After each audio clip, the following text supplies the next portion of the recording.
Ava Lawson hadn't expected the ferry ride to feel so long, though it was only 30 minutes across a narrow stretch of water. The sea looked deceptively calm, a dull silver beneath a wide, overcast sky that swallowed the horizon. She stood near the railing, clutching the worn leather satchel her uncle had left her, the same one he'd carried on his sailing trips. Inside it, folded and frayed from years of use, was the deed to the island she now owned, her inheritance, her burden, and perhaps her only chance at starting over. The air smelled of salt and rust, and somewhere deep beneath that she thought she caught the scent of her childhood, the faint nostalgic blend of seaweed, wood smoke, and diesel fuel that had once filled her uncle's boat. She hadn't been back to the island since she was 11. It had always seemed like a place that belonged to another world, one that didn't move according to anyone's rules. Her uncle, the infamous seafarer who had built his cabin there by hand, used to say the island chose who could stay. Back then, she thought it was just another one of his mysterious sayings, part of his endless repertoire of tales about freedom and the sea. Now, returning as an adult, she understood he meant something deeper, something about independence, about refusing to be owned. When the island came into view, she almost didn't recognize it. The old dock that used to lean crookedly to one side had been replaced by a sleek marina with bright metal railings and rows of identical wooden slips. A polished sign stood at the entrance, gleaming like a wound in the dull light. Marina Bay Private Dock. Property managed by the Coastal Homeowners Association.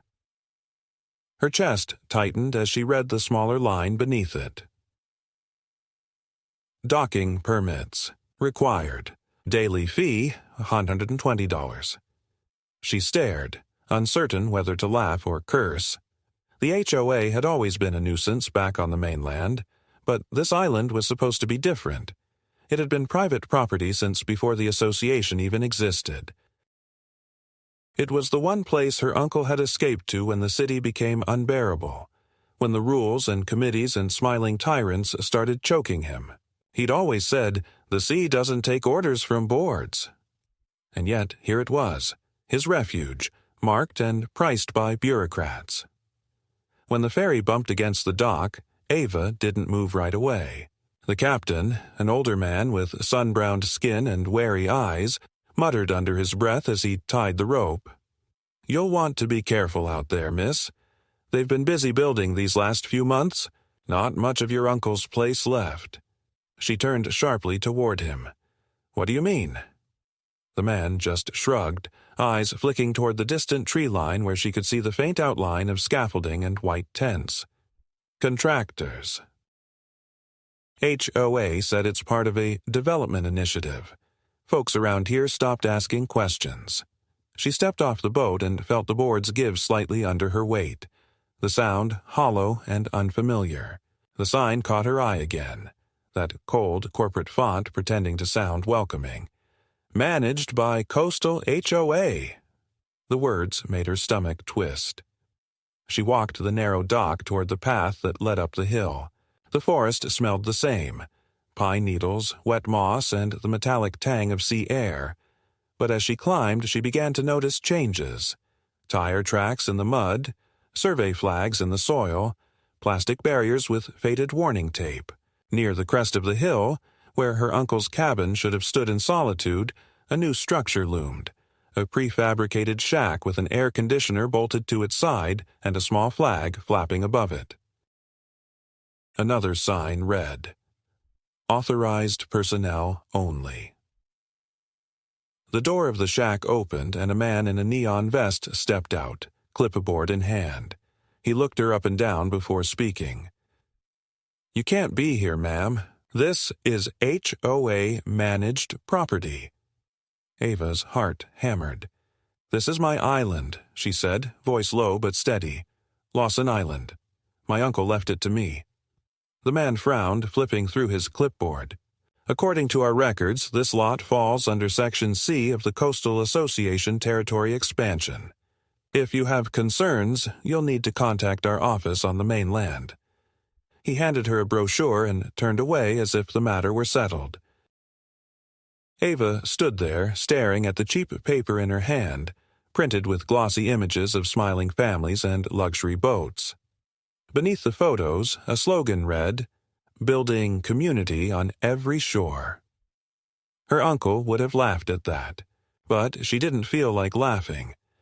The cabin he'd built was half hidden behind a pile of construction materials, its weathered boards and stone chimney surrounded by plastic fencing. She could see through the doorway where sunlight used to pour in. The place was dark now, filled with dust and emptiness.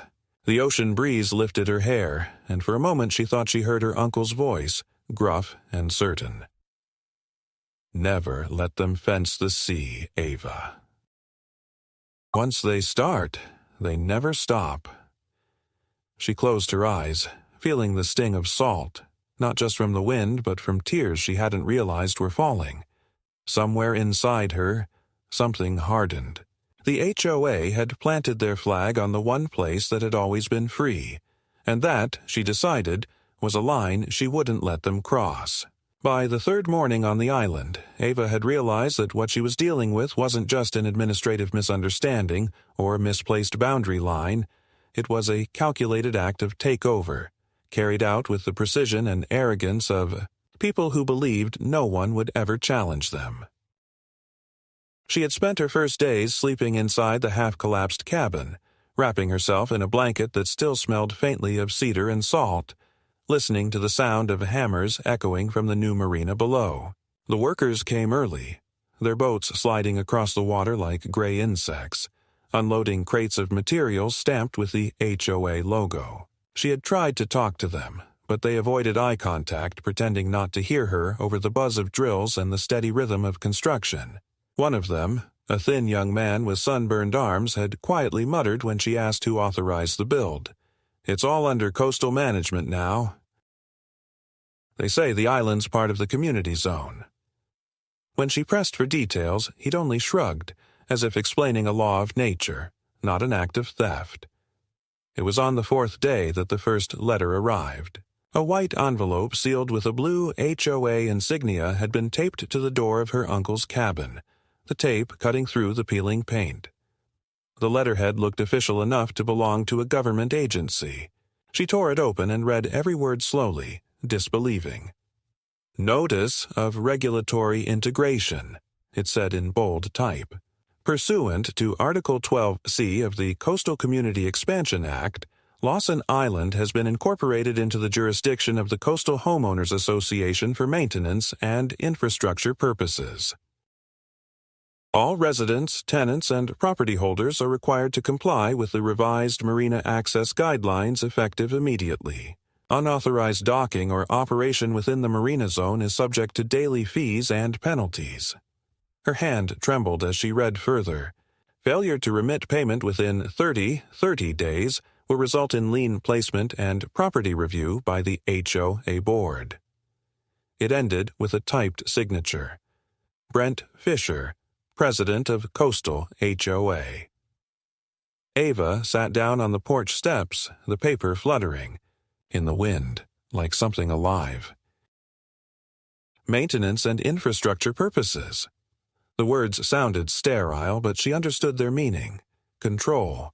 Her uncle's private island, once separate from the mainland, had been legally folded into a bureaucratic map drawn by men who had never set foot on it. She had no idea what marina access guidelines even meant, but the intent was obvious. They were charging her to live on her own land. She marched down to the new dock, the letter clutched in her fist, and found 2 HOA representatives in navy shirts marked Compliance. They stood beside a newly installed booth that looked more suited for a toll station than a coastal dock.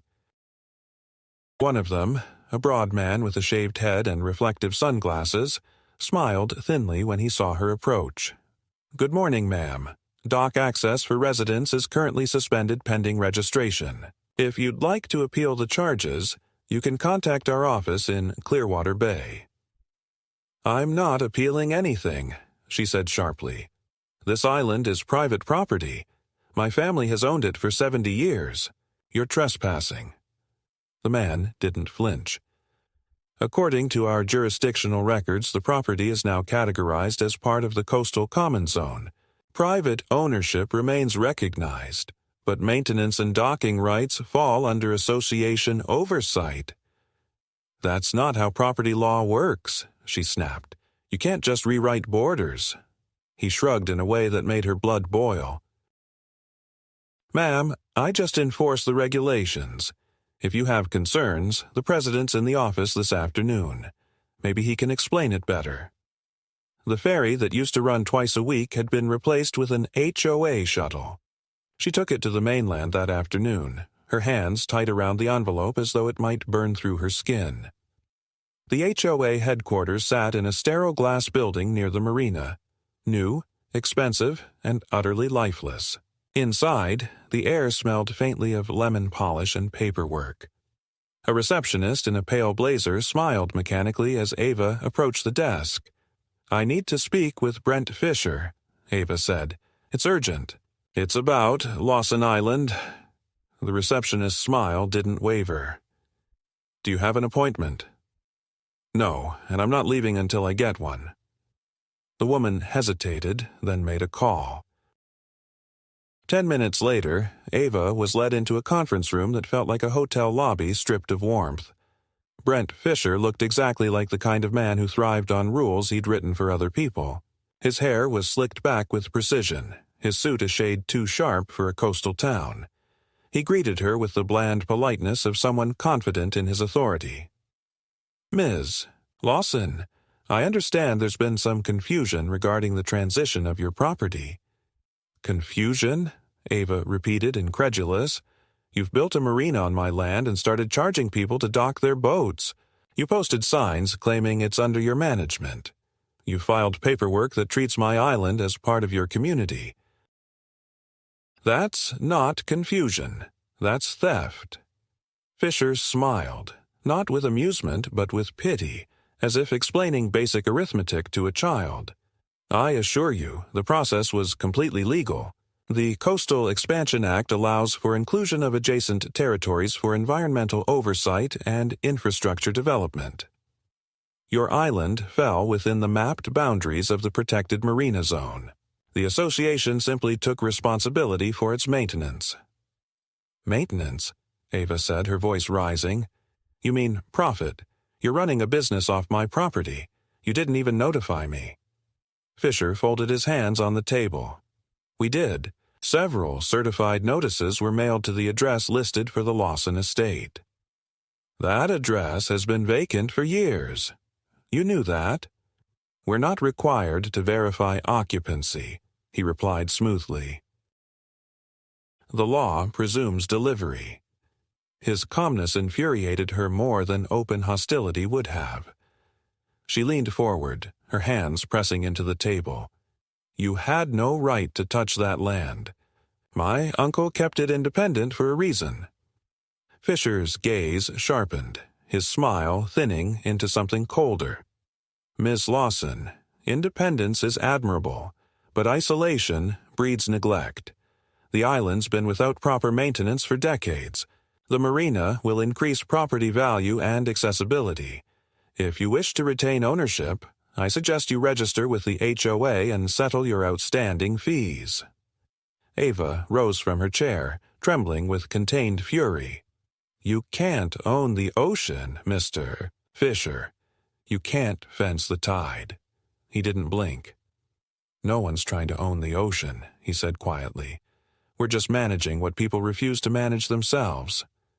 She left without another word, her pulse pounding in her ears. Outside, the sky had turned the color of tarnished metal, and the air was thick with the promise of rain. She could still see the marina from the mainland pier, the neat lines of docks, the floating platforms, the boats rocking gently in a space that had once been hers alone. Somewhere among them, a new sign gleamed against the dark water. HOA Permit Zone.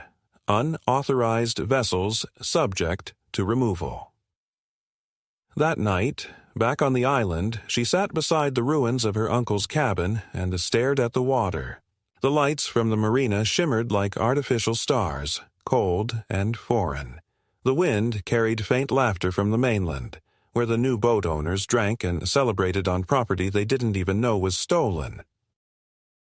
She unfolded the letter again, the ink catching the dim light of her lantern, and read it until the words blurred. Somewhere inside her, fear was beginning to curdle into resolve.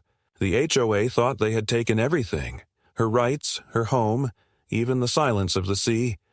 But they had underestimated one thing.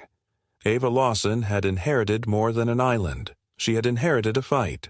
Ava woke before dawn, startled by a sound that didn't belong on the island, the low mechanical hum of engines approaching the dock. She pushed aside the thin curtain of her uncle's cabin and saw the silhouettes of two large boats gliding through the mist. They weren't fishing vessels or private yachts. They were work barges, flat and loaded with crates, generators, and metal beams. Bright floodlights cut through the fog, sweeping across the shore like search beams, revealing a dozen figures in orange vests. She threw on her jacket and ran down the slope barefoot, the wet grass slick beneath her feet. The air was cold enough to sting her lungs as she shouted over the sound of the engines, demanding to know what they were doing. The foreman, a stocky man with a trimmed beard and a hard hat marked with the HOA emblem, turned and called out to her, "Construction expansion. Stay clear of the work zone." When she demanded to see his permit, he smirked and held up a laminated sheet of paper stamped with the HOA seal. "All approved by coastal jurisdiction. We're extending the Marina platform and stabilizing the shoreline. Safety regulation, ma'am. Don't interfere." She stood there, barefoot in the sand, feeling the deep rumble of machinery vibrating through the earth, realizing how far they'd already gone. By midday, the once quiet beach was unrecognizable. Bulldozers scraped the earth into new shapes while workers hammered stakes into the sand. A long steel fence began to rise between the water and the tree line, cutting off her access to the west side of the island where her uncle had buried his old boat anchor, a symbol of ownership she'd always thought untouchable. The sound of grinding metal and the chemical smell of diesel filled the air, drowning the natural rhythm of waves and birds. She tried again to speak with the crew, but they brushed her off, some avoiding eye contact, others warning her to talk to management. One younger worker, glancing nervously around before speaking, muttered that the HOA had already filed, jurisdictional maps labeling this as Common Coastal Zone C. When she asked how that was possible, he shook his head and whispered, "They brought in county surveyors last month. They said the water boundary shifted after last year's storm surge, so now the island counts as connected land." It was such a ridiculous, deliberate lie that for a moment she didn't know whether to scream or laugh. Ava called her lawyer, Tristan Kimber, the same maritime specialist she'd spoken to before, and left a message filled with panic. Hours later, his voice came through her crackling satellite phone, calm but laced with disbelief. "They can't legally redefine water boundaries without a state-certified coastal assessment. That's fraud, Ava. Document everything." So she did. She took photos of the fence, the machinery, the HOA flags flapping where her family's old sign once stood. She even recorded videos of the workers unloading supplies marked with company names she didn't recognize. Blue Current Marine Logistics, Incrutina, Coastal Infrastructure Solutions. Names that sounded less like construction contractors and more like shell corporations. When the day ended and the last boat disappeared toward the mainland, Ava walked along the perimeter of the fence until she found a narrow gap near the northern edge. Through it, she could see the water still glittering in the moonlight, indifferent and eternal. She knelt, pressing her hand into the damp sand where her uncle used to tie his boat, and swore she wouldn't let them erase him piece by piece. But that night, as she sat inside the cabin reading through the thick packet of updated regulations she'd retrieved from the HOA office, she understood the depth of their strategy. Each page was a labyrinth of legal phrasing and conditional clauses designed to bury her in confusion. There were sections about shared resource zones, public access rights, and infrastructure liability, each written in the kind of language that looked official but meant nothing except, "We own you if you can't afford to stop us." 2 days. Later, a white speedboat arrived carrying 3 men in suits. They looked wildly out of place among the mud and construction dust, their polished shoes glinting under the sun. The tallest introduced himself as Victor Hall, Regional Development Liaison for Coastal HOA. His voice carried the false warmth of a salesman. "Ms. Lawson, I wanted to discuss a potential resolution," he said, offering her a business card. "We've reviewed your file and believe a buyout might be mutually beneficial. You'd receive fair market value, more than fair, in fact. It's a chance to move forward without conflict." Ava stared at him, her hand tightening around the edge of the cabin door. "You're offering to buy the island you already stole." Hall's smile didn't falter. "Let's not use words like stole.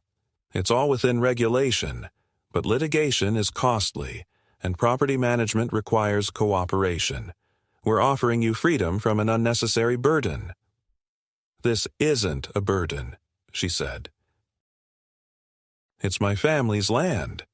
Hall sighed as though pitying her stubbornness. "Sentiment doesn't hold up in court, Miss Lawson. Paperwork does." As they turned to leave, she noticed a small drone hovering above them, its camera blinking red as it tracked her. "You're filming me," she said sharply. Hall glanced up.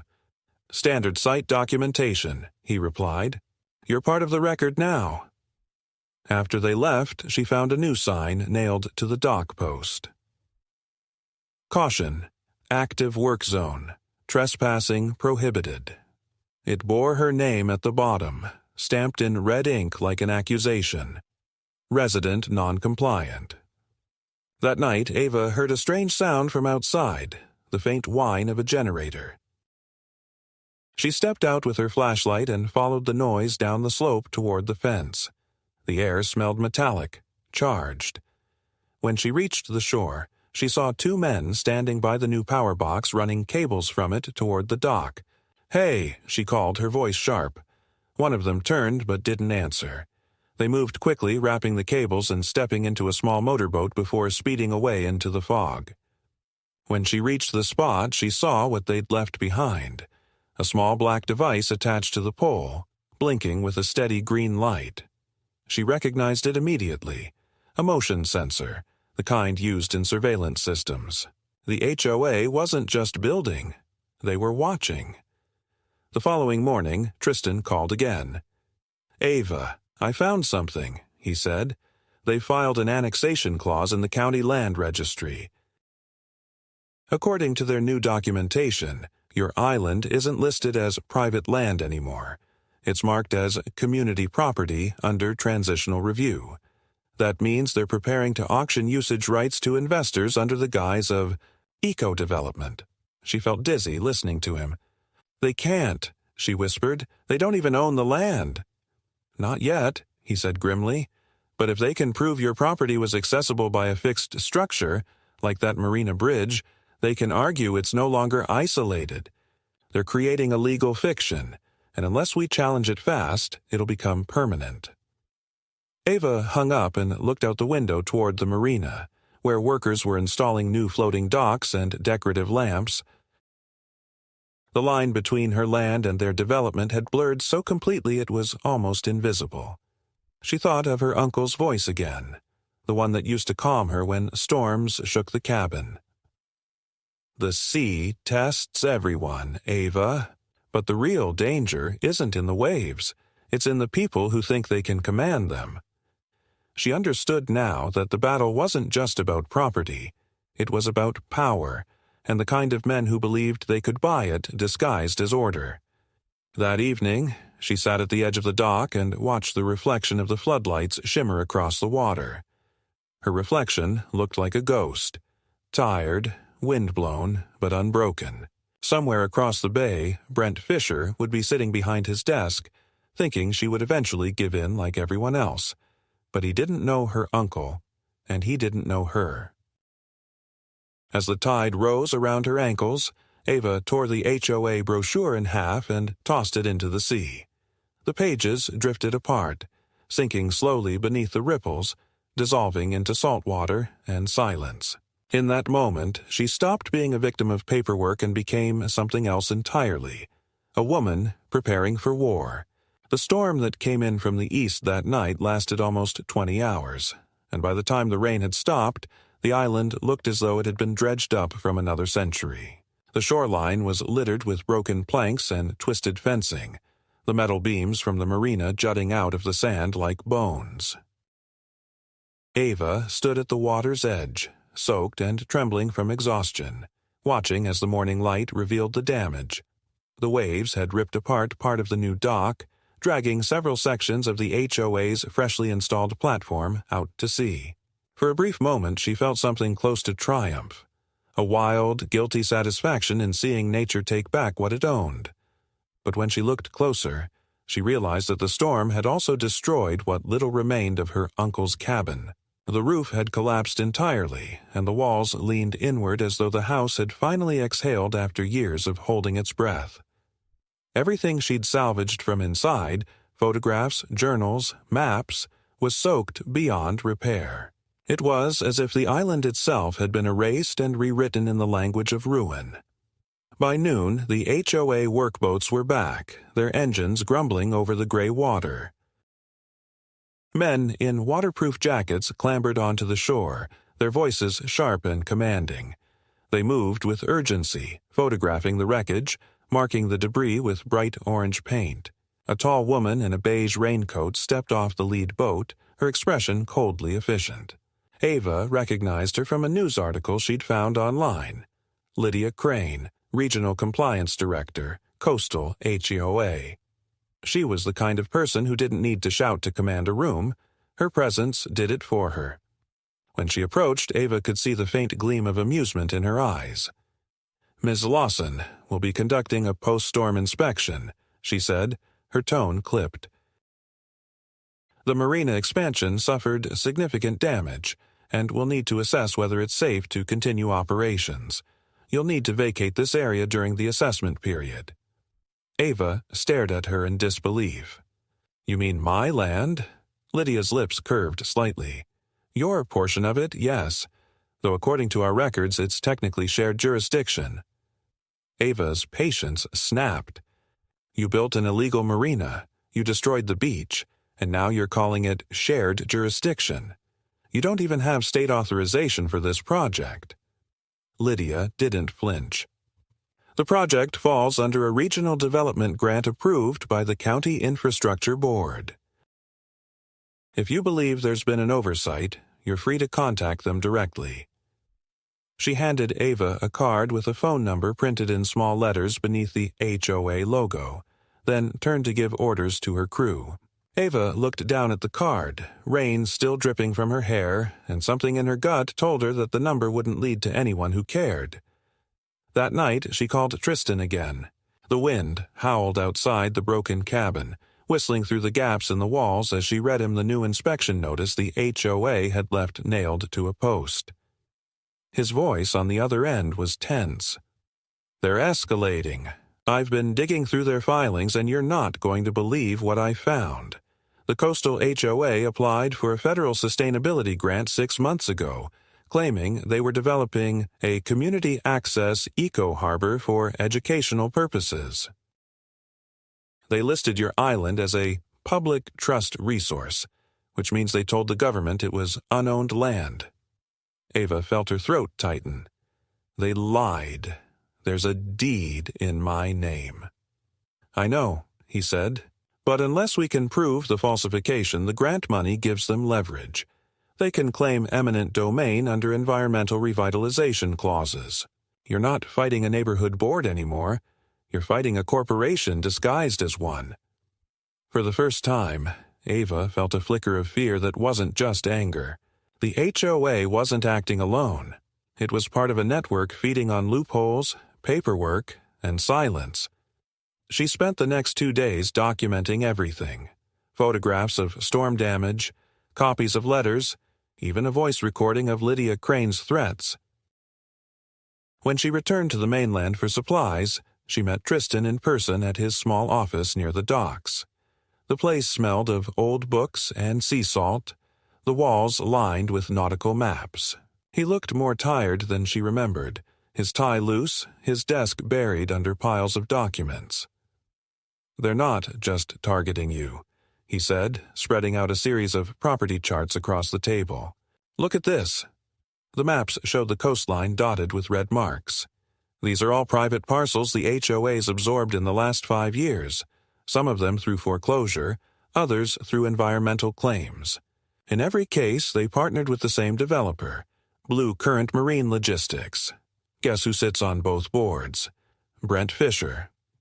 The pieces began to fit together like a cruel puzzle. Fisher's polite condescension, the rushed annexation filings, the buyout offers, it was all part of a pattern. "They're buying up the coast," she said quietly, "turning it into their own commercial empire."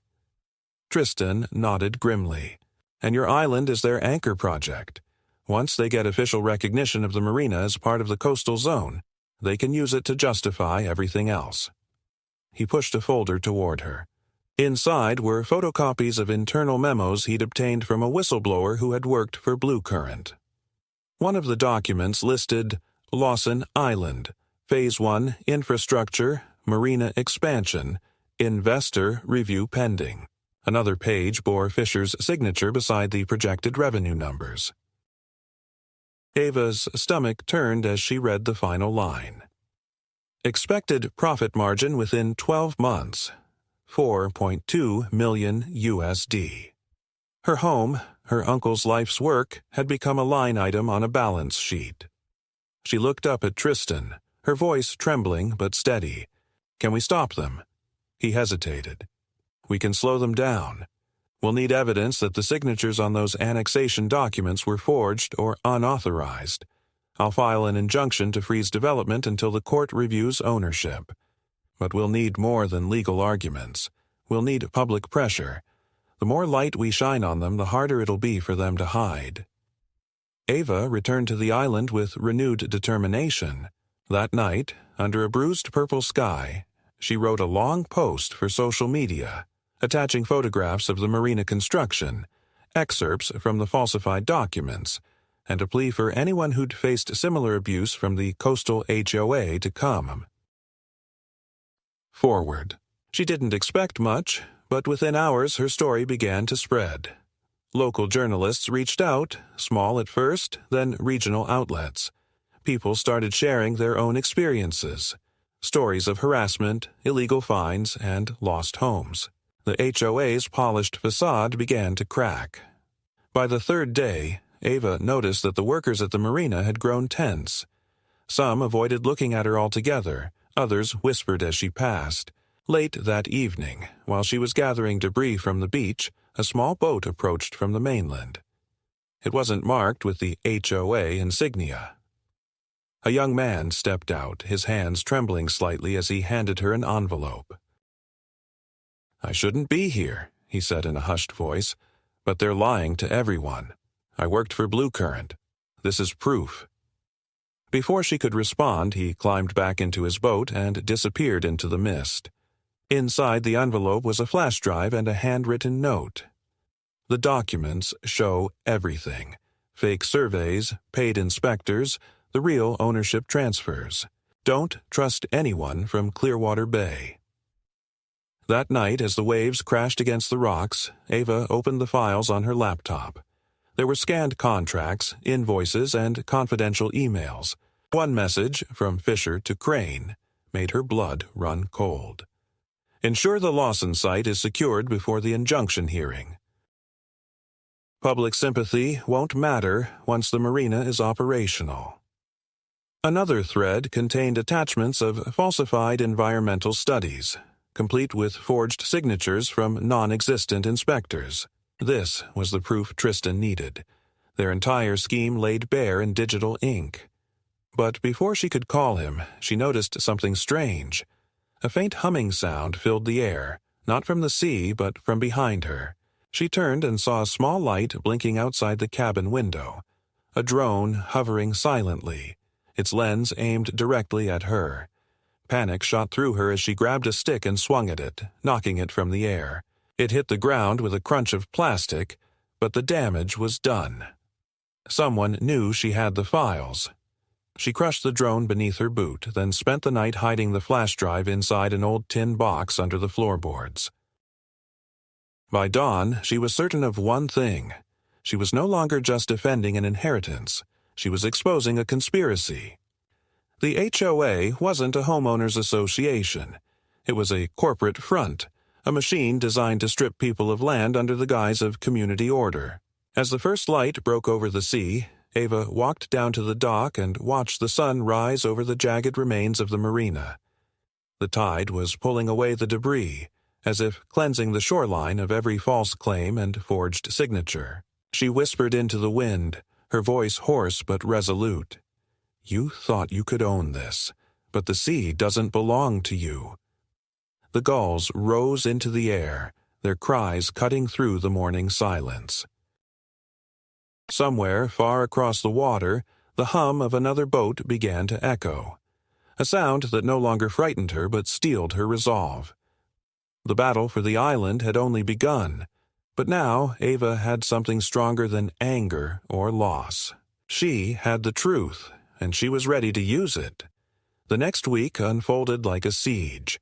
The HOA stopped pretending to act within the polite boundaries of procedure and began operating like an occupying force. Every morning at dawn, new boats appeared offshore, survey vessels, supply barges, enforcement crafts marked with the HOA insignia that glimmered like a badge of conquest. Ava awoke to the sound of generators and engines, the once peaceful rhythm of waves replaced by the grinding noise of power tools and shouted orders. Her shoreline had become a construction site again, fenced with temporary barriers and warning signs. Even the air felt altered, thick with the smell of fuel and sawdust, heavy with the implication that the island no longer belonged to her. When she shouted at the workers to leave, they ignored her, their faces masked by reflective sunglasses that made them look like uniformed ghosts. It was on the second morning that she realized the full extent of their strategy. A new sign had been posted at the marina entrance, printed in red capital letters. Marina closed. Unauthorized access subject to criminal penalty.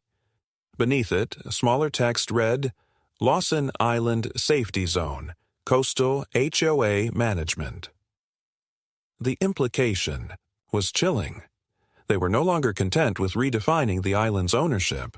They were criminalizing her presence on it. She tore the sign from its post, ripping the metal with her bare hands, her fury fueled by exhaustion and disbelief.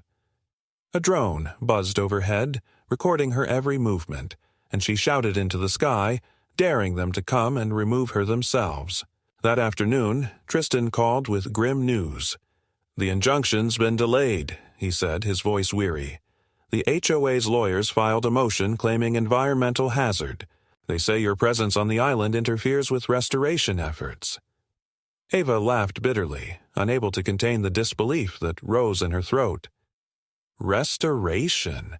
They're building condos on my beach. Tristan sighed. They're manipulating the system. They have influence at every level. County, state, maybe even federal. We'll challenge it, but it's going to take time. You need to stay safe, Ava. They're trying to push you into doing something they can use against you. But staying calm was becoming impossible. That night she found her food supplies raided, her storage shed broken into, and muddy footprints leading from the beach up to the cabin. Her generator cables had been cut, and the small solar panels she'd installed were gone. The theft wasn't random. It was a message. A calculated act meant to remind her how alone she was. She called the local sheriff's department, but the deputy on the line sounded cautious, even nervous. "Ma'am," he said hesitantly, "that island's under HOA jurisdiction now. We don't have authority to respond unless there's an emergency threatening human life." Ava's voice cracked. "They're trespassing, destroying property, stealing from me. How is that not an emergency?" The deputy hesitated. Off the record, I'd advise you to leave the island for a while. These people, they don't lose." She hung up without replying, sitting in silence as the wind battered the broken shutters of her cabin. The night felt thicker than usual, the darkness alive with distant movement. Every creak of wood and whisper of leaves sounded like footsteps.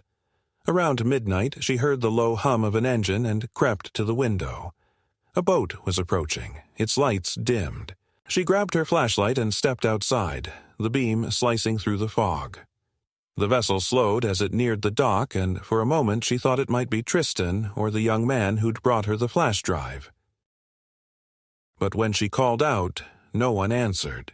Instead, a spotlight flared, blinding her, followed by a voice amplified through a speaker.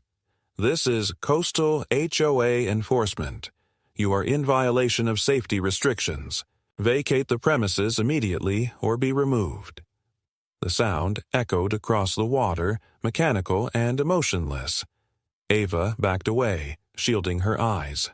"This is private property," she shouted, but her words were swallowed by the engine's roar. The boat idled there for several minutes before retreating into the fog, leaving her shaking and furious in the wet sand. The next morning, she discovered a new notice nailed to a post outside her cabin. It was printed on thick letterhead, the kind meant to look official enough to terrify. Notice of violation. Unlawful occupancy, obstruction of public infrastructure, and interference with coastal operations. The letter accused her of endangering personnel and warned of legal consequences including arrest. It was signed in the same sharp black ink she recognized from before, by Brent Fisher himself. Beneath his signature was a line that chilled her. "Failure to comply within 48 hours will result in forced evacuation." For the first time, she felt a flicker of doubt, not about her right to be there, but about how far they were willing to go. Tristan arrived that evening on a rented boat, drenched from the spray and visibly uneasy.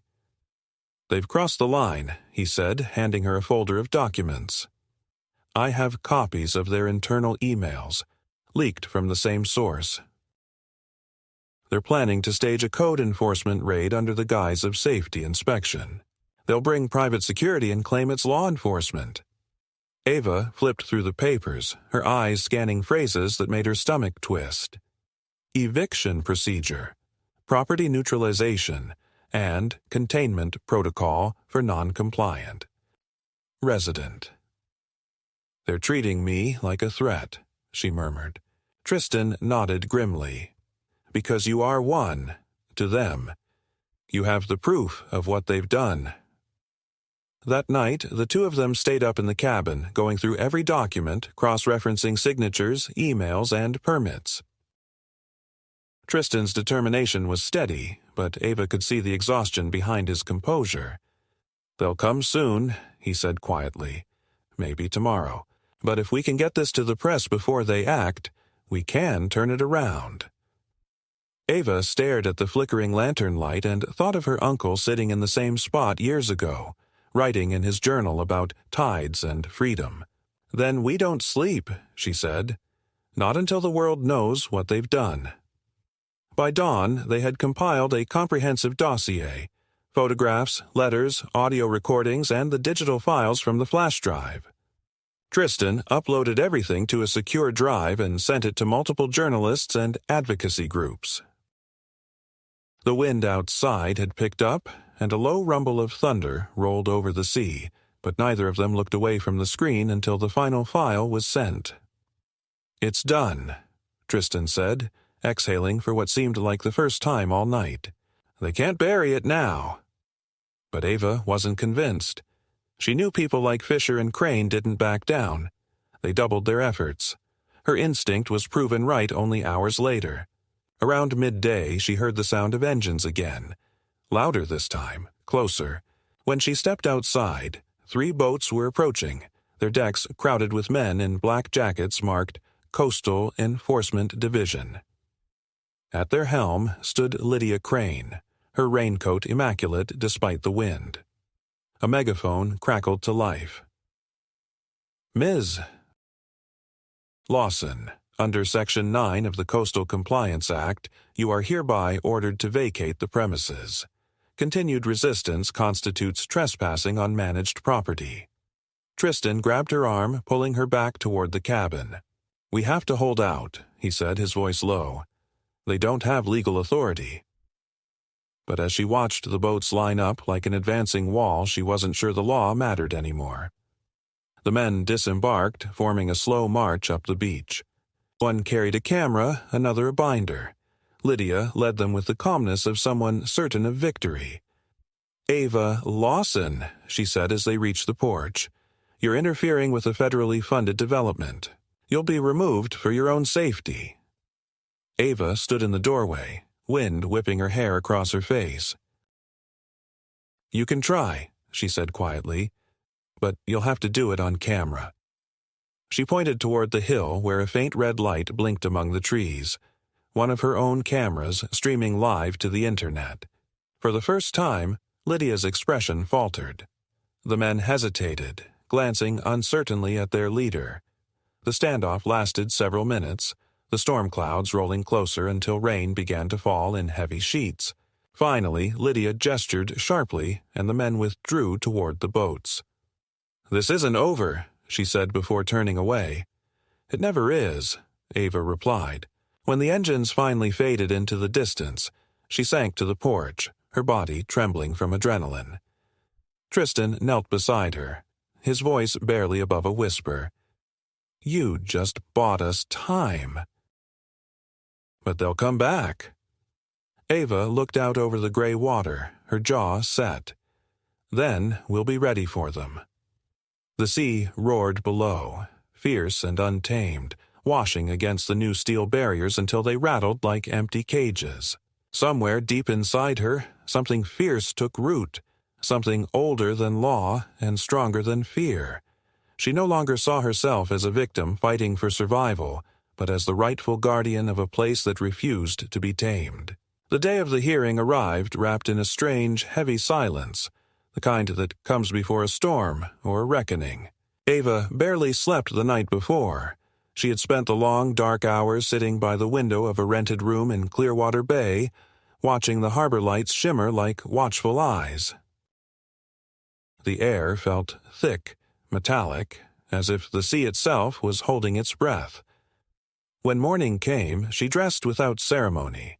Dark blazer, hair pulled back, the flash drive with every piece of evidence hanging on a chain around her neck. Tristan met her outside the courthouse, his face pale from exhaustion but set with determination. This is it, he said. They think they've already won, so don't give them the satisfaction of seeing doubt. She nodded, though her hands trembled slightly as she clutched her notes. She wasn't afraid of losing the property anymore. What she feared was that the truth would vanish under polished lies, swallowed by the system that had allowed the HOA to metastasize into something far larger than a neighborhood board. The courtroom smelled of paper, wood polish, and control. Brent Fisher sat at the defense table, surrounded by lawyers in crisp suits and the serene arrogance of men who believed in their own immunity. Lydia Crane was there too, whispering to an attorney while flipping through a binder marked Exhibit D. Ava's seat felt small and cold, but when the judge entered, a gray-haired man with a reputation for impartiality, she straightened, fixing her gaze. Forward. The proceedings began with the usual rehearsed civility. The HOA's counsel spoke first, delivering a long, sterile argument about infrastructure oversight, environmental stabilization, and community benefit. They described Ava as an obstructionist, a negligent heir incapable of managing a valuable coastal resource. Our clients, the lawyer concluded smoothly, have not acted maliciously but responsibly, ensuring that this land serves the greater public interest. Ava felt the words like salt poured into an open wound, and for a moment she wondered if anyone else could smell the deceit in the room. When it was Tristan's turn, he didn't raise his voice or perform theatrics. He simply placed a thick binder of documents on the table and began to speak with quiet precision. What my client inherited was not just land, but autonomy, a legal property recognized by the state since 1952. The coastal HOA has, without due process, annexed that land, falsified environmental reports, and used it for private commercial gain under the guise of community service. These, he said, opening the binder, are their own internal communications confirming it. He handed copies to the judge and opposing counsel.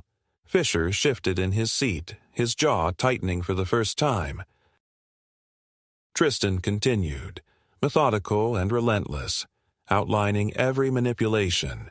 Fake surveys, bribes to inspectors, altered boundaries, the federal grant application listing the island as public trust property. Each revelation felt like a stone dropping into water, rippling outward until even the courtroom's stillness seemed to vibrate. Then Ava rose to speak. Her voice was unsteady at first, but it gained strength with each sentence, carrying across the room with a rawness that no document could match. "This isn't about paperwork," she said, meeting the judge's eyes. "It's about greed disguised as order. My uncle built his life on that island, and he believed in something this association doesn't understand. Freedom. They didn't just take my land. They took his legacy, and they did it with the arrogance of people who think the law belongs to them." She paused, letting the silence stretch, feeling the weight of the moment settle like the tide turning. You can draw all the lines you want on a map, but you can't own the sea.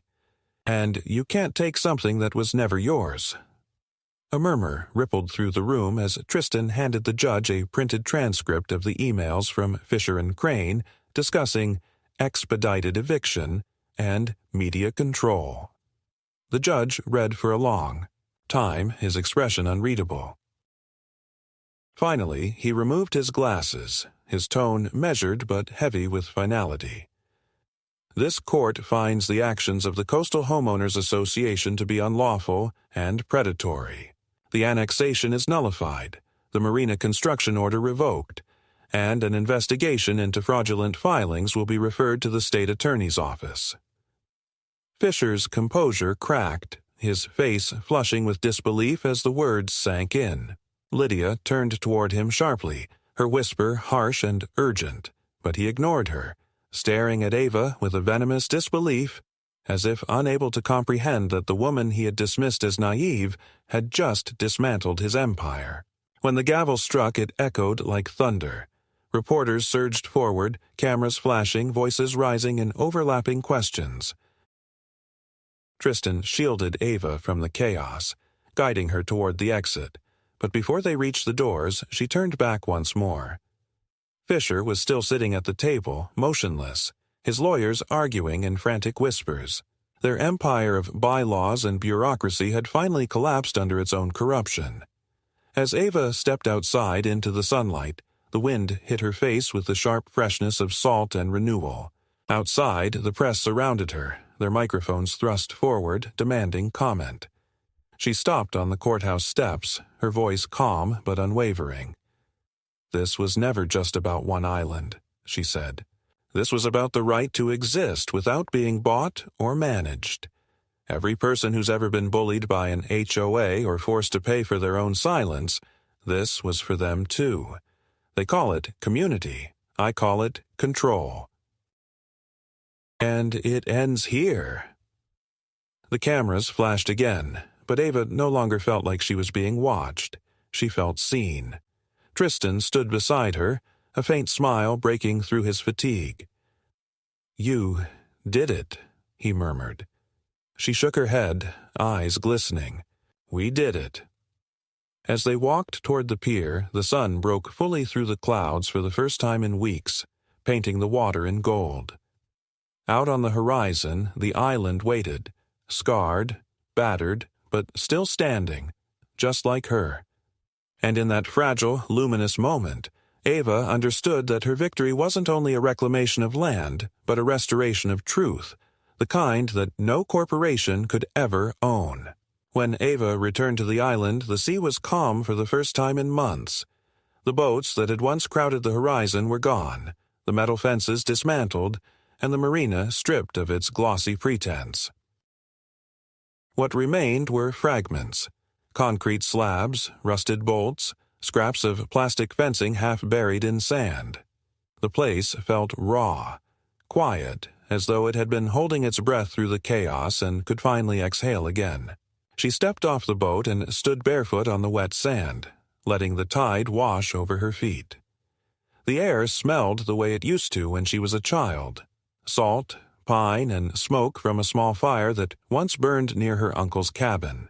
For a long moment she simply listened, to the waves, to the creak of wood, to the faint whisper of wind moving through the grass where the fences had stood. It was not victory she felt, but a deep and solemn stillness, the kind that follows a long storm when everything fragile remains standing only by grace. Tristan arrived later that afternoon, carrying a small box of papers from the court's archives. He handed it to her without a word. Inside were the original land deeds, their ink faded but intact, and a handwritten letter from the county registrar confirming her full ownership restored. Ava smiled faintly, tracing her fingers over her uncle's name. "He'd have laughed at all this," she said softly. Tristan nodded, gazing toward the water. "He'd have said you earned it."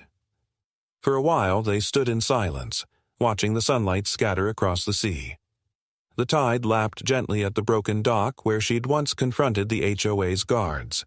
It looked smaller now, harmless, stripped of power. Nature had reclaimed what it was owed. Over the next weeks, Ava began rebuilding, not with concrete or polished wood, but with patience. She cleared the debris, replanted the shoreline with seagrass, repaired the cabin walls with planks salvaged from the wreckage. Slowly, the island began to breathe again. Birds returned to the trees, and the sea, unburdened by noise, began to sing its low and steady hymn. When the first guests arrived, a handful of artists and veterans who had followed her story and wanted to help, she welcomed them not as tenants, but as friends. Together they restored the small dock and painted a simple sign above it: Freedom Bay Retreat. One evening, as the sun melted into the horizon and the sea turned to liquid bronze, Ava lit a lantern and set it on the water. The flame drifted outward, a small beacon glowing against the vastness. She watched until it became a single point of light swallowed by the tide. The island was no longer just a refuge or a battle won. It was a promise kept. The world beyond the horizon would go on building walls and writing rules, but here, for now, there was peace. Ava turned toward the cabin, her steps light against the sand, and smiled to herself as the wind carried her uncle's words across the waves. The sea doesn't take orders.